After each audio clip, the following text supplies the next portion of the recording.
the breaking news that just hit the headlines. We got Dwayne Haskins being released by the Washington redacted name, the team with no name. How do you feel about that? I mean, I have my own opinions, but what do you think about that, Trey? Well, I think you knew it was coming, especially if he came out there and he didn't have a good game in his last showing. They ended up benching him at some point. So, man, I don't know what he was thinking, trying to go to the strip club, knowing that everything that's going on. You got a coach, a head coach there that's fighting, that's battling cancer, that's already beat cancer. Everything that's going on with Alex Smith and you got to make better decisions, man. And and you go to the strip club with no mask. And, I was like, you know what? Maybe he on to something. Maybe butt cheeks, cocoa butter, and body glitter might purify the air. I don't know. Cocoa butter, butt cheeks, cocoa butter, and body glitter purify the air. It might purify the air. I don't know. Maybe he might be on to something. But, I mean, they after they got the footage, man, they stripped him of his captain badge. Snatched his badge off of him, tossed it in the trash. And then that was that, and then he went out there and had an awful showing. So, and then he didn't want to talk to the media after the game. So I knew that something was going to happen. Now, I didn't know he was going to get released, but hey, I mean, let it be, learn from it, young guys out there, man. And that's another thing too, man. When you have a guy where you're young and you get drafted in the city that you grew up in, and you have all the money in the world, you got all your friends there, but you don't have anybody around you telling you, hey, man, I don't know if that's the right decision. Especially with the way that everything's going right now, and even with all these with everybody's sensitivities to it, the league has been kind of been derailed a little bit by the whole pandemic. I mean, we've had teams we've had a football game every day of the last week. That's the first time in NFL history that's ever happened. Yeah, NFL game has been played from Monday to Sunday. And I have to give the league props though, man, for being able to get this season through. They pushed through, and they were like, hey, man, you know what? You don't have all your receivers, Cleveland. Too bad. We're gonna keep grinding. Sorry.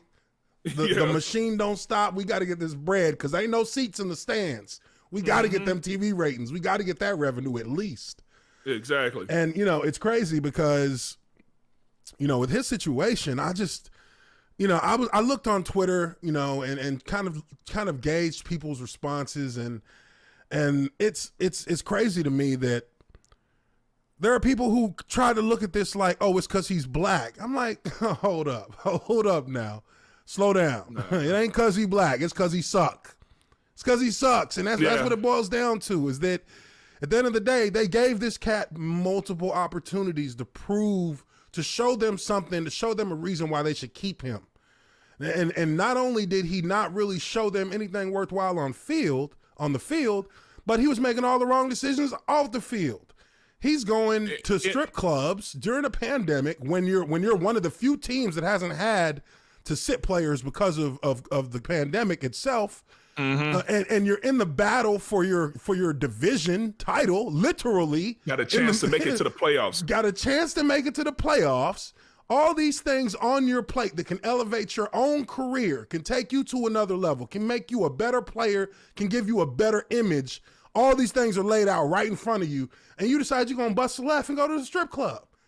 And this wasn't his first issue now. Yeah. I mean, you had earlier, I guess at a team hotel, he was trying to sneak guests into the hotel. Yes, he was already trying to sneak. He was trying to sneak females into the hotel. We all know how that plays out.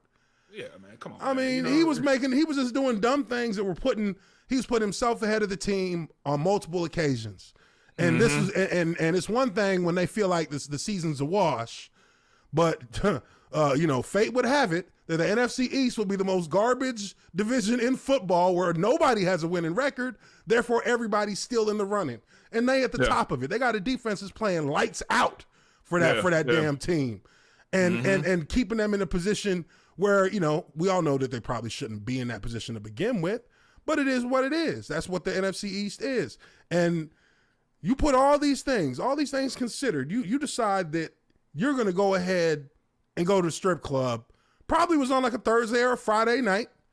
Yeah. And I mean, who knows if he picked up anything there, and now half the team may have it, and you don't know. You won't know for a few days. But even at that, they got a matchup to actually get in the playoffs against your Philadelphia Eagles coming up Sunday night.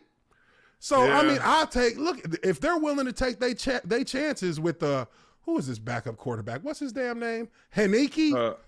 Haneke. Yes. It's Taylor Haneke. Taylor Haneke. Yeah.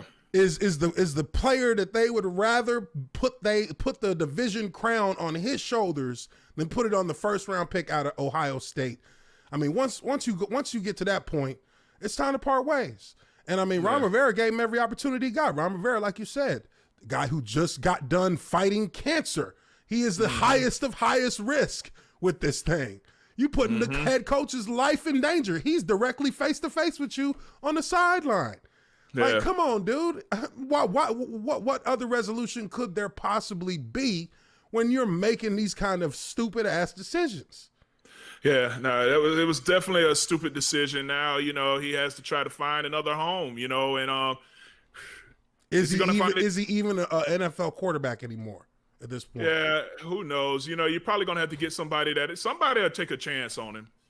Just because he has some type of athleticism. When we played him earlier in the season, he kind of let us have it, but we'll see how this all plays out. But when you're making immature decisions like this, it does, make it a lot harder for teams who want to take a chance on you. Yeah, and it was essentially the snowball effect for him, and it was like the third snowball he's had this season. It just got bigger and bigger.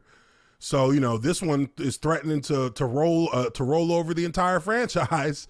I mean, if even with a losing record, if Washington makes it into the playoffs, that's still. I mean, you've made it in the playoffs. I mean, at the end of the day, that's still a notch on their belt. That shows that regardless of the situation, at least they were able to meet the challenge and clinch a position. It comes down to essentially it comes down to Washington and Philly. Yeah. And these are two teams that kind of in a very weird roundabout way have had their seasons kind of play out similarly. A lot of people didn't really have expectations for the Washington football team, and their defense emerged and gave them a chance. And with Philadelphia, it's been a question about Carson Wentz all season long. It's been a question about that offensive line all season long. And Jalen Hurts comes in and reinvigorates the entire franchise, it seems like. Even in a losing effort, there was energy, a different energy there you could see from him that was infectious to their entire team. Like they just played better football. And that's something that can happen when you have a different quarterback come into the game. And sometimes, when there is doubts about who the starter is, it's easier to measure the effect that either quarterback has on the team when they come in the huddle.